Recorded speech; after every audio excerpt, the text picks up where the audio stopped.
कुछ कविताएं या कहूँ कुछ पद सिर्फ शब्द नहीं होते, वो एक नक्शे की तरह होते हैं, आत्मा के लिए एक नक्शा जो हमें एक आध्यात्मिक सफर पर ले जाता है। तो आज हम एक ऐसे ही प्राचीन पद के पीछे छिपे रहस्यों को समझने की कोशिश करेंगे। एक बार अयोध्या, 2 बार द्वारका।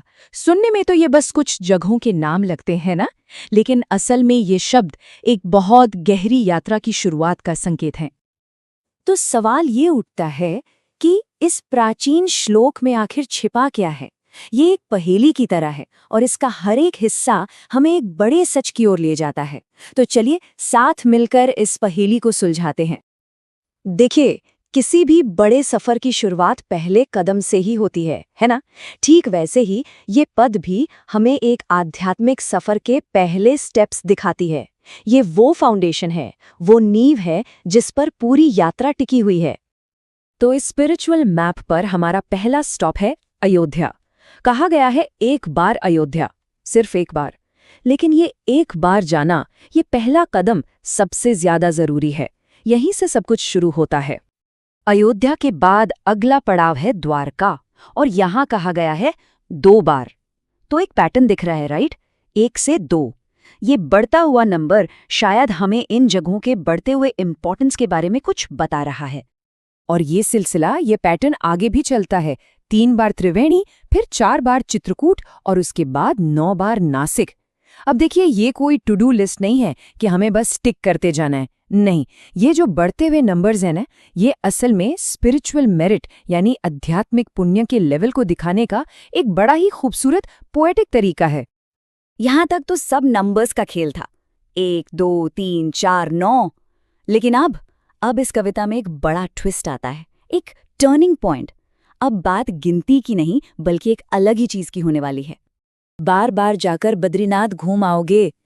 ध्यान दिया? यहां कोई नंबर नहीं है, यहां शब्द है बार बार, अगेन एंड अगेन। यही वो चाबी है जो सब कुछ बदल देती है। ये अब गिनती से आगे बढ़कर कॉन्स्टेंट डिवोशन, मतलब निरंतर भक्ति की बात हो रही है।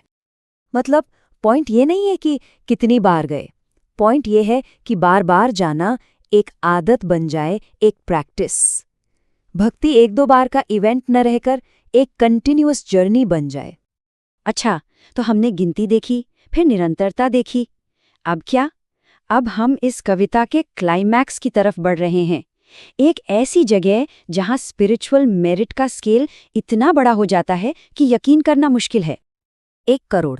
जरा सोचिए इस नंबर के बारे में। 10 मिलियन, ये कोई छोटा मोटा आंकड़ा नहीं है। तो सवाल ये है कि ऐसा कौन सा पुण्य है, ऐसी कौन सी जगह है जो 1 करोड़ बार जाने के बराबर है? और जवाब है ये शिखर तीर्थ, काशी, केदारनाथ, रामेश्वरम, गया और जगन्नाथ। इनका महत्व इतना ज्यादा, इतना विशाल माना गया है कि उसे दिखाने के लिए 1 करोड़ का आंकड़ा इस्तेमाल किया गया है।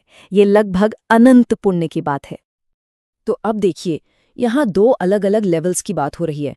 एक तरफ है बार बार बद्रीनाथ जाकर मिलने वाली कांस्टेंट डिवोशन, और दूसरी तरफ एक बिल्कुल अलग ही लीक में काशी और इन दूसरी जगहों पर जाने का अनंत पुण्य, जिससे 1 करोड़ गुना कहा गया है।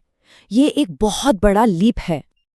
लेकिन रुकिए, कहानी अभी खत्म नहीं हुई है, बल्कि असली बात तो अब सामने आने वाली है। इस कविता की जो आखिरी लाइनें ना, वो एक मास्टर की तरह है। वो इस पूरे सफर का, इस पूरी तीर्थ यात्रा का असली मतलब हमारे सामने खोल कर रख देगी। चाहे जहां जाओगे, बस इतना ही। ये एक लाइन अयोध्या, द्वारिका, बद्रीनाथ, काशी, उन सब जगहों की गिनती और महत्व को एक नए पर्सपेक्टिव में डाल देती है। ये इशारा करती है कि शायद असली बात जगहों पर जाने की है ही नहीं। और यहीं पर हमें तीर्थ शब्द का असली मतलब समझ आता है। तीर्थ सिर्फ कोई ज्योग्राफिकल लोकेशन नहीं है, ये एक स्पिरिचुअल क्रॉसिंग पॉइंट है, एक बदलाव का जरिया। ये सारी बाहरी यात्राएं, ये सारे फिजिकल पिलग्रिमेजेस असल में हमें एक अंदरूनी यात्रा के लिए तैयार कर रहे हैं, क्योंकि सबसे बड़ा तीर्थ वो तो हमारे अपने अंदर ही है। तो पूरा प्रोसेस क्या हुआ? बाहरी यात्रा से शुरू करके फिजिकल जगहों पर जाकर फिर धीरे धीरे अंदर भक्ति पैदा होती है। फिर यह एहसास होता है कि वो पवित्रता सिर्फ उन मंदिरों में नहीं, बल्कि हर जगह है। और आखिर में अपने अंदर के उस तीर्थ को खोज लेना, ये एक ट्रांसफॉर्मेशन है। तो ये पूरी बात हमें एक बहुत ही गहरे सवाल पर लाकर छोड़ देती है। सबसे जरूरी सफर, सबसे बड़ी तीर्थयात्रा आखिर हमें ले कहाँ जाती है? शायद उसकी मंजिल किसी मैप पर है ही नहीं।